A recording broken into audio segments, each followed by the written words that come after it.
సాయినాథాయ నమః. శ్రీ సాయి సచ్చరిత్రము 28వ అధ్యాయము. బాబా తన భక్తులను షిరిడీకి రప్పించుకొనుట. లాలా లక్ష్మీచంద్ బుర్హాన్పూర్ వహిలా మేఘశ్యాముడు. బాబా తన భక్తులను షిరిడీకి రప్పించుట. శ్రీ సాయి అనంతుడు. చీమలు పురుగులు మొదలుకొని బ్రహ్మ పర్యంతము సకల జీవులందు వసించును. వారు సర్వంతర్యామి. వేద జ్ఞానమందు ఆత్మ సాక్షాత్కార విద్యయందు వారు పారంగతులు. ఈ రెండిటిలో వారికి ప్రావీణ్యముండుటచే వారు సద్గురువులనిపించుకొనుటకు సమర్థులు. పండితులైనప్పటికీ శిష్యులనెవరైతే ప్రేరేపించి ఆత్మ సాక్షాత్కారము కలిగించలేరో వారు సద్గురువులు కానేరరు. సాధారణముగా తండ్రి శరీరమును పుట్టించును, పిమ్మట చావు జీవితమును వెంబడించును. కాని సద్గురువు చావు పుట్టుకలను రెంటిని దాటింతురు. కాబట్టి వారందరికంటే దయాద్ర హృదయుడు. సాయిబాబా అనేక సార్లు ఇట్లు నుడివిరి: నా మనుష్యుడు ఎంత దూరముననున్నప్పటికీ, 1000 క్రోసుల దూరముననున్నప్పటికీ పిచ్చుక కాళ్లకు దారం కట్టి ఈడ్చినట్టులా అతనిని షిరిడీకి లాగెదను. అటువంటి 3 పిచ్చుకల గురించి ఈ అధ్యాయములో చెప్పుకొందము. లాలా లక్ష్మీచంద్. అతడు మొట్టమొదట రైల్వేలోను, అటు తరువాత బొంబాయిలోని శ్రీ వెంకటేశ్వర ముద్రణాలయమునందును, తదుపరి ర్యాలీ బ్రదర్స్ కంపెనీలోను గుమస్తాగా ఉద్యోగము చేసెను. 1910వ సంవత్సరమున అతనికి బాబా సాంగత్యము లభించెను. శాంతాక్రజ్లో క్రిస్మస్ పండుగకు 1-2 మాసములకు పూర్వము స్వప్నములో గడ్డముతోనున్న ఒక ముసలివానిని చుట్టూ భక్తులు గుంపులు గూడి ఉన్నట్లు చూచెను. కొన్నాళ్ల తరువాత దాసగను కీర్తన వినుటకు తన స్నేహితుడగు దత్తాత్రేయ మంజునాథ్ బీజూర్ ఇంటికి వెళ్ళెను. కీర్తన చేయునప్పుడు దాసగను బాబా పటమును సభలో పెట్టుట ఆచారము. స్వప్నములో చూచిన ముసలివాని ముఖ లక్షణములు ఈ పటములోనున్న వానికి సరిపోయెను.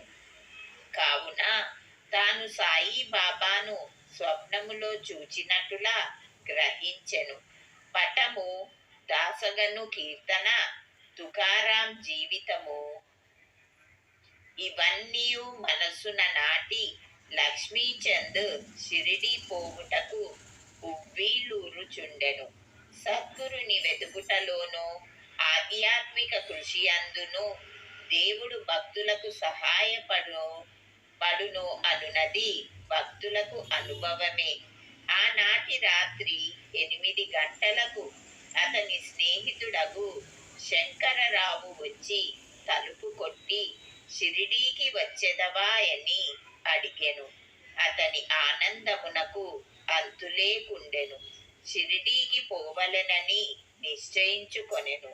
పినతండ్రి కొడుకు వద్ద 15 రూపాయలు అప్పు పుచ్చుకొని కావలసిన ఏర్పాటులన్నీ చేసుకొనిన పిమ్మట షిరిడీకి పయనమయ్యెను.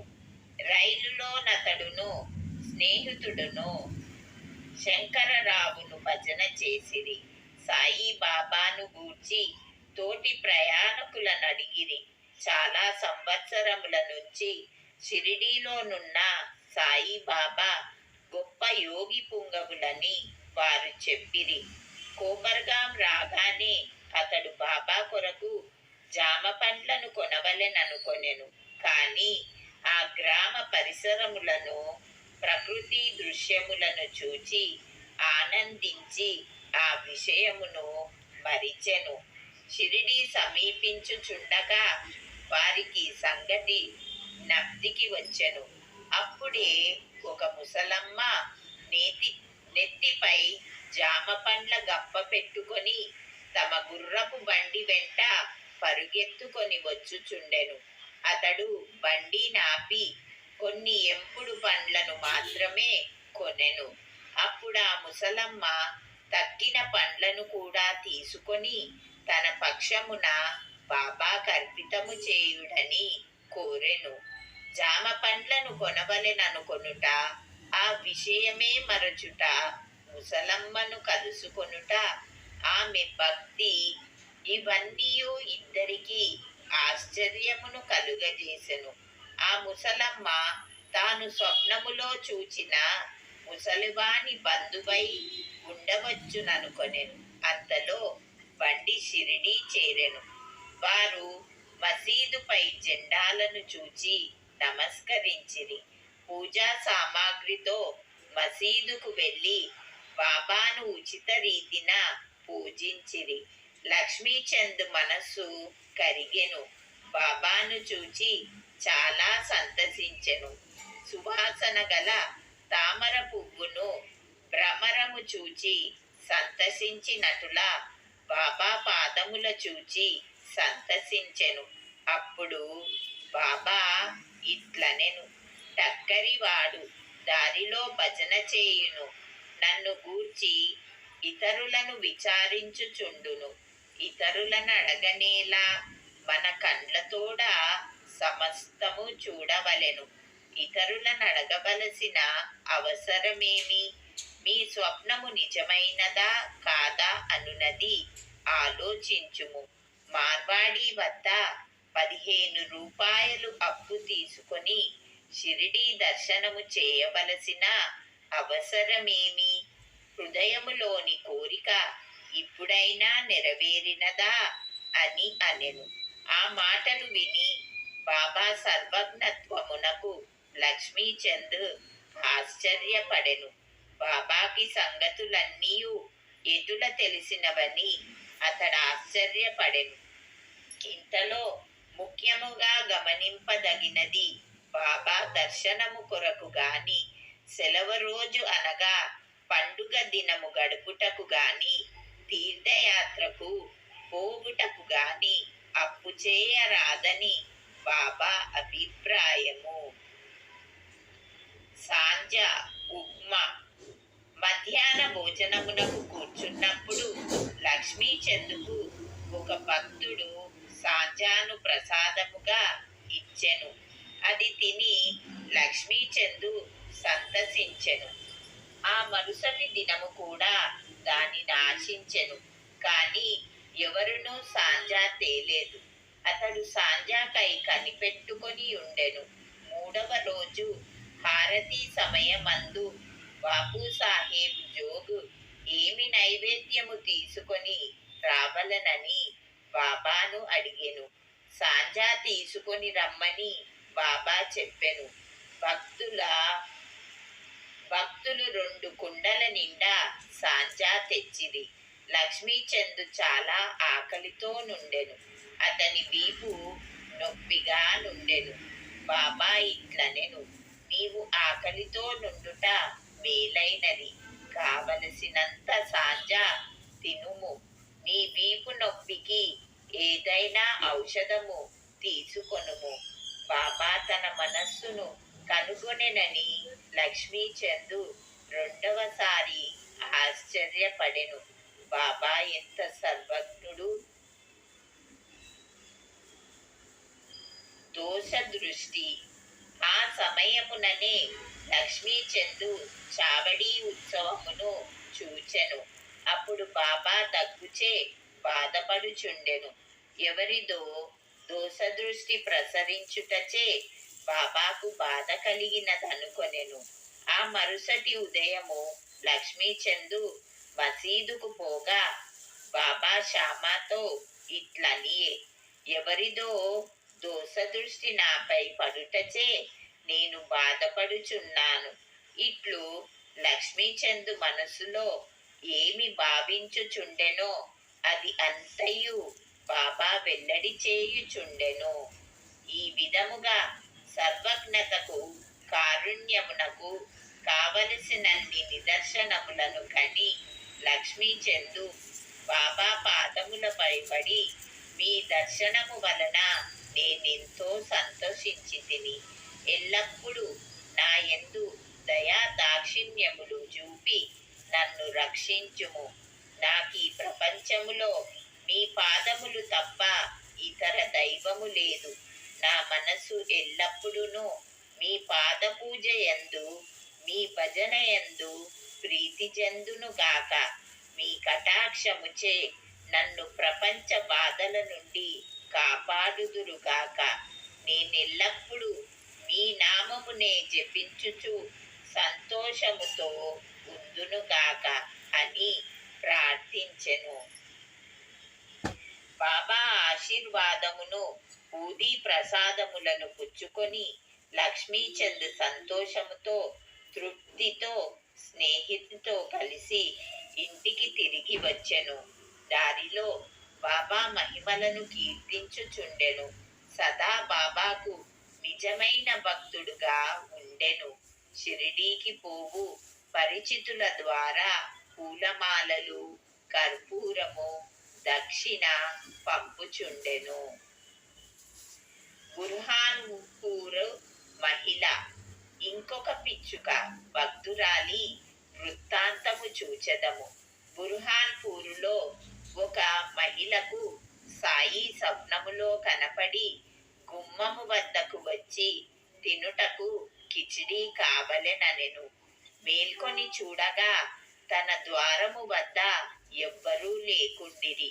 చూచిన దృశ్యమునకు చాలా సంతసించి ఆమె అందరికీ తెలియజేసెను. తన భర్తకు కూడా తెలిపెను. అతడు పోస్టాఫీసులో ఉద్యోగము చేయుచుండెను. అతనిని ఆకోలాకు బదిలీ చేసిరి. భార్యాభర్తలు షిరిడీకి పోవ నిశ్చయించుకొని ఒక శుభదినమందు షిరిడీకి బయలుదేరిరి.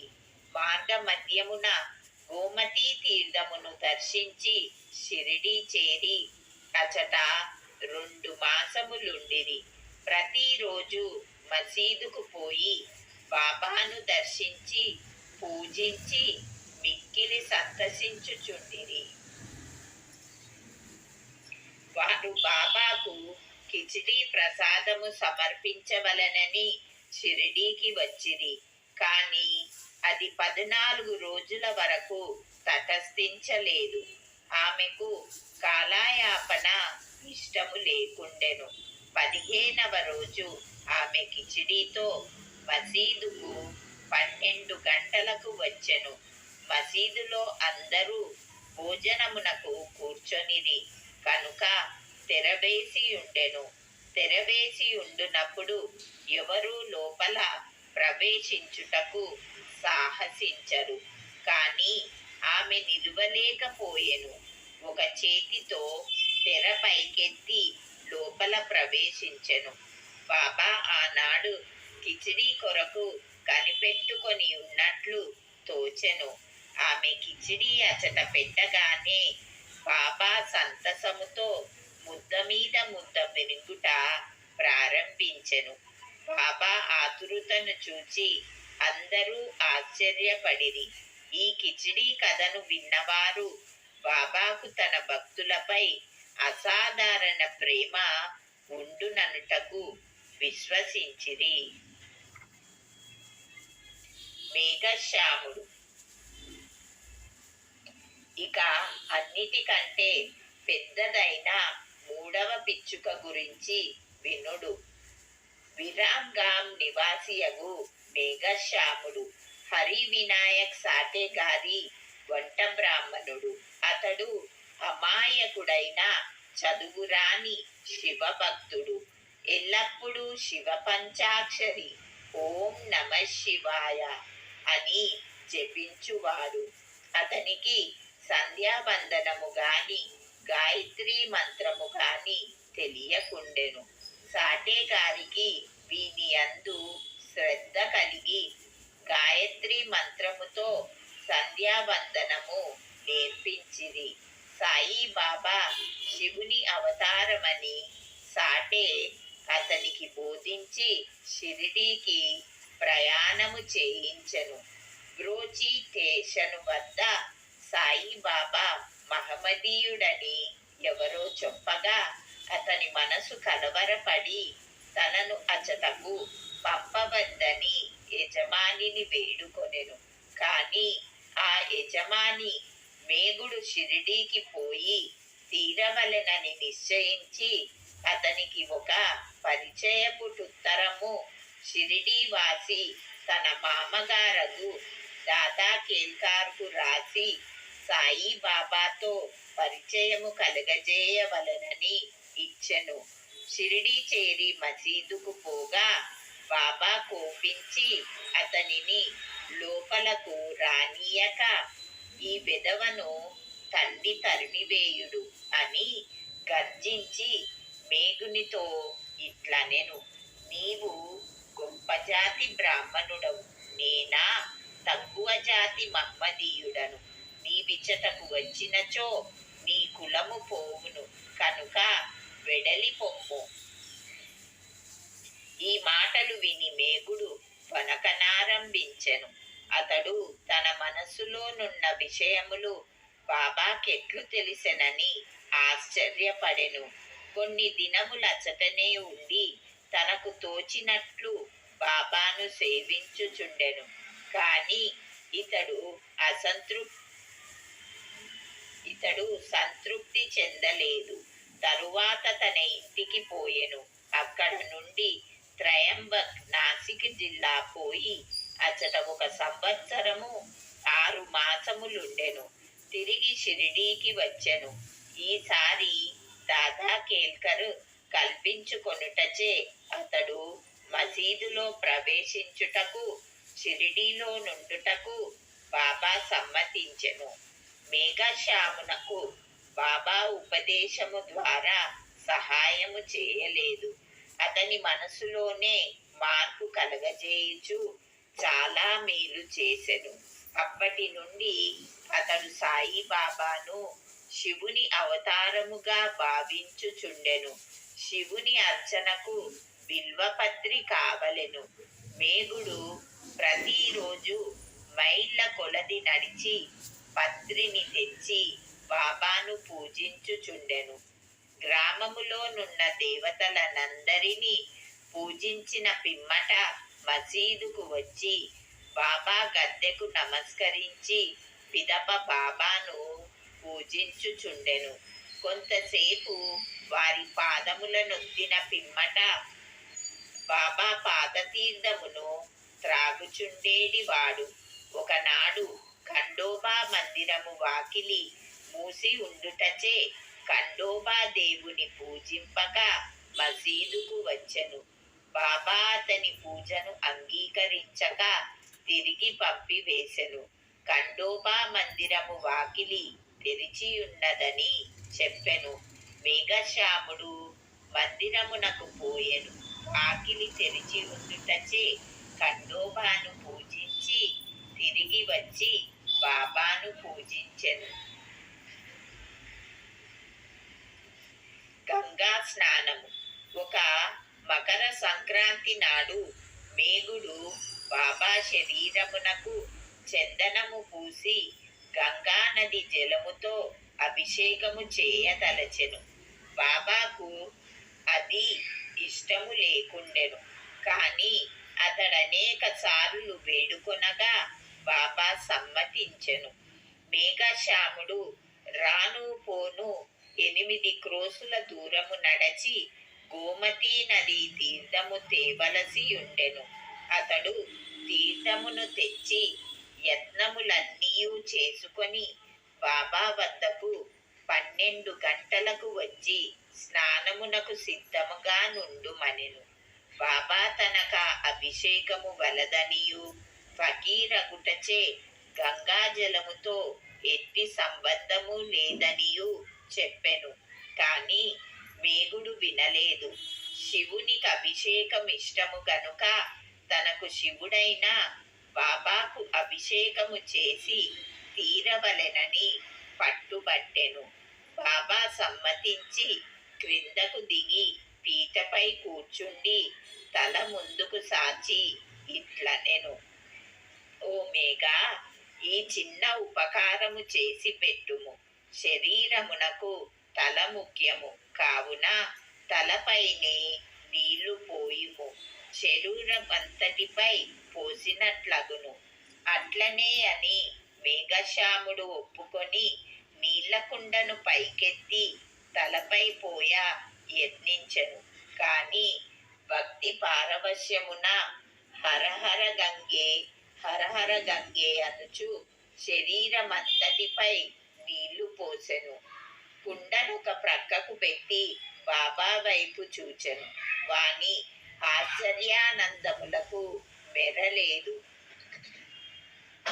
బాబా తల మాత్రమే తడిసి శరీరమంతయు పొడిగా ఉండెను. త్రిశూలము, లింగము. మేఘశ్యాముడు బాబాను 2 చోట్ల పూజించుచుండెను. మసీదులో బాబాను స్వయముగా పూజించుచుండెను. వాడాలో నానాసాహెబు చాంద్రోకర్ ఇచ్చిన పటమును పూజించుచుండెను. ఈ ప్రకారము 12 నెలలు చేసెను.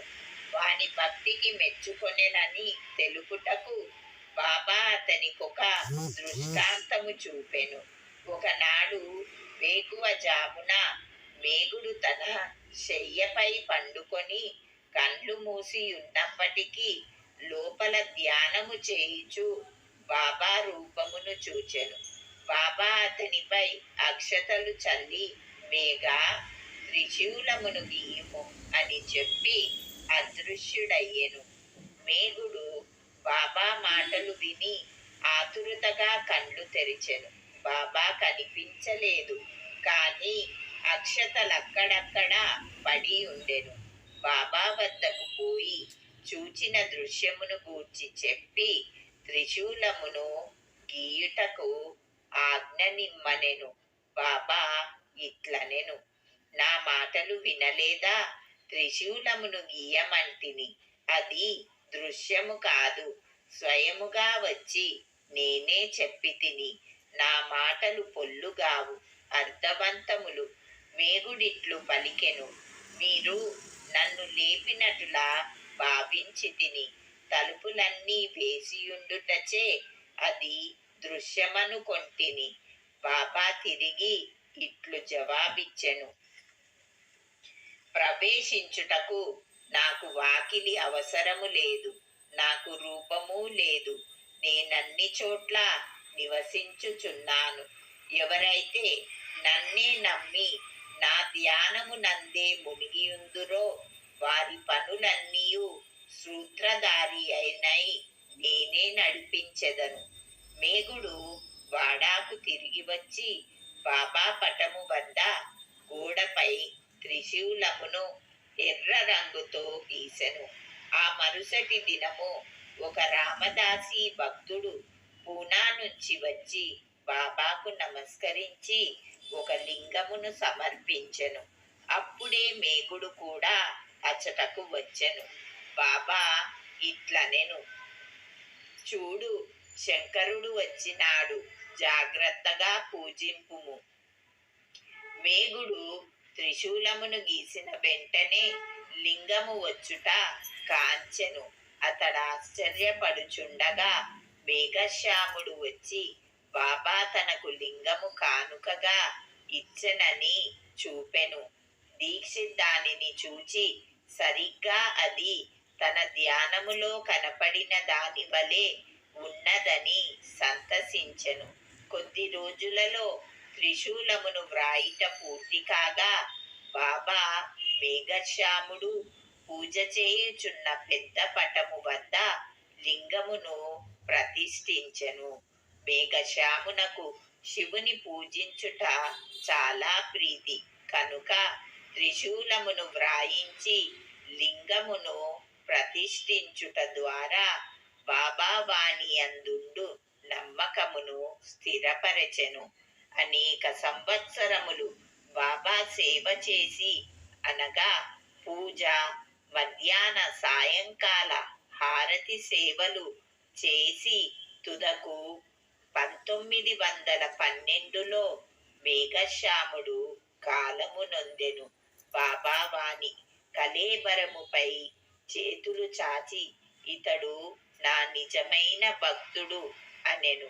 బాబా తన సొంత ఖర్చులతో బ్రాహ్మణులకు చావుబోజి ఏర్పాటు చేయమనెను. కాకాసాహెబ్ దీక్షిత్ బాబా ఆజ్ఞ నెరవేర్చెను. 28వ అధ్యాయము సంపూర్ణము. సద్గురు శ్రీ సాయినాథార్పణమస్తు.